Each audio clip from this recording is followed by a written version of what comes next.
खबर बांग्लादेश से आ रही है। बांग्लादेश की राजधानी ढाका में धमाके की खबर सामने आई है। ढाका के माग बाजार में धमाके की खबर आई है। तारिक हरमान के ढाका पहुंचने से पहले ही यह धमाका हुआ है। धमाके में एक व्यक्ति के मरने की खबर सामने आई है। तो इस वक्त की बड़ी खबर आपको बता रहे हैं बांग्लादेश से, जहां पर बांग्लादेश की राजधानी ढाका में धमाके की गूंज सुनाई दी है। धमाके की खबर आई है। ढाका के माग बाजार में धमाके की खबर सामने आई है। तारिक रहमान के ढाका पहुंचने से पहले ये धमाका हुआ है। धमाके में एक व्यक्ति की मरने की भी खबर मिल रही है।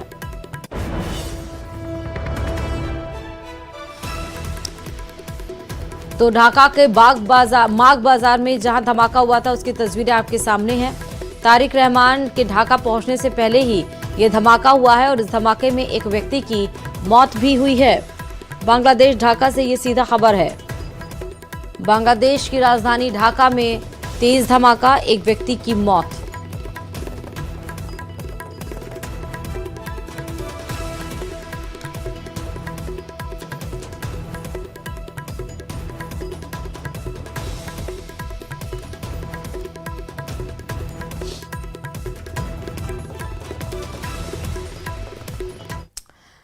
बांग्लादेश में हिंदुओं के साथ हो रही बर्बरता, हमलों और मौजूदा हालातों पर बागेश्वर धाम के पीठाधीश्वर पंडित धीरेन्द्र कृष्ण शास्त्री का बड़ा बयान सामने आया है। बाबा बागेश्वर ने कहा कि अगर हिंदू एक नहीं हुए तो भारत में भी ऐसे हालात होंगे। उन्होंने कहा कि सनातन की रक्षा के लिए संगठित होना अनिवार्य है। उधर कांग्रेस नेता पीसी शर्मा ने कहा कि अगर इंदिरा गांधी होती तो अब तक एक्शन ले लिया जाता। वहीं उन्होंने कहा कि यहां प्रोटेस्ट करने से कुछ नहीं होगा, भारत सरकार को एक्शन लेना चाहिए। बीजेपी सांसद आलोक शर्मा ने कहा कि बांग्लादेश में घटनाओं को गंभीरता से लेना चाहिए और कूटनीति से हिंदुओं को भारत लाना चाहिए।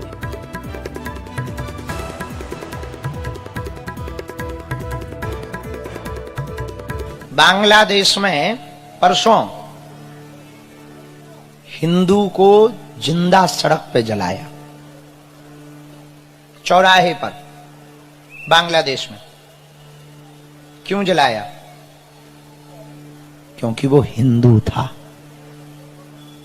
यदि तुम आज नहीं जगे तुम भी भारत में जलाए जाओगे।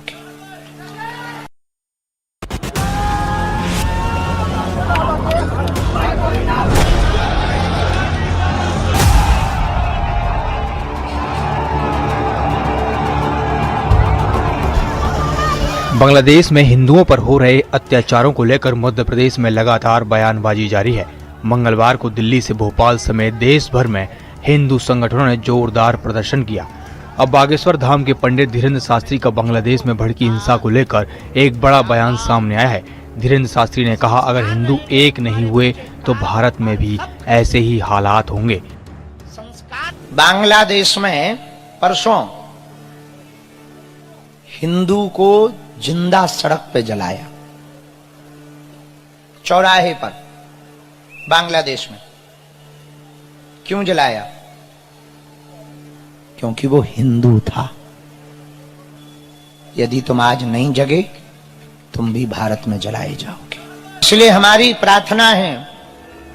धीरेन्द्र शास्त्री ने हिंदुओं से अपील करते हुए कहा, सनातन की रक्षा के लिए संगठित होना अनिवार्य है।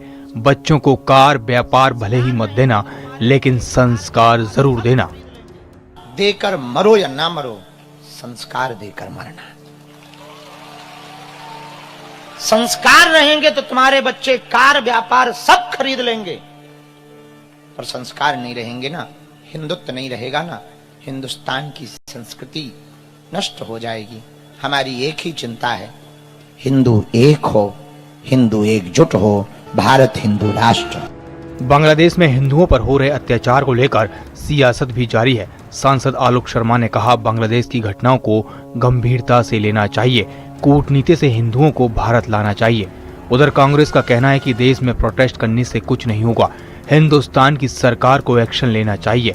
इंदिरा गांधी होती तो अब तक एक्शन ले लिया होता। किसी भी हिंदू के साथ भविष्य के अंदर इस प्रकार की दुर्घटना न हो। मैं एक जनप्रतिनिधि के नाते, भोपाल के सांसद के नाते मैं ये मांग भी करता हूँ कि हमारे जितने भी बांग्लादेश में हिंदू भाई हैं, भारत सरकार कूटनीति के तहत एक सारे विकल्पों का अध्ययन करते हुए उन हिंदू भाइयों को भारत में लाने का मार्ग प्रशस्त करना चाहिए। श्रीमती इंदिरा गांधी होती तो मैं समझता हूं कि अभी तक बदला इसका ले लिया जाता। उन्होंने इसी तरह की चीजें हुई थी। पाकिस्तान जो है बांग्लादेशियों पे उस समय प्रताड़ित कर रहा था, तो उन्होंने पाकिस्तान के 2 टुकड़े कर दिए थे। आज वो नेतृत्व नहीं है कि जो बांग्लादेश आज की तारीख में वहाँ मिलिट्री भेज के शेख हसीना को फिर से वहाँ पे राष्ट्रपति प्रधानमंत्री बना देना था। मिस्टर यूनुस को गिरफ्तार करके जेल भेज देना चाहिए। बांग्लादेश में दिन प्रतिदिन हालात खराब होते जा रहे हैं। हिंसा में हिंदुओं को टारगेट किया जा रहा है। अब देखना होगा बांग्लादेश में हिंदुओं पर हो रहे अत्याचारों को लेकर भारत सरकार का क्या रुख रहता है। Bureau report, news 18। और चलिए अब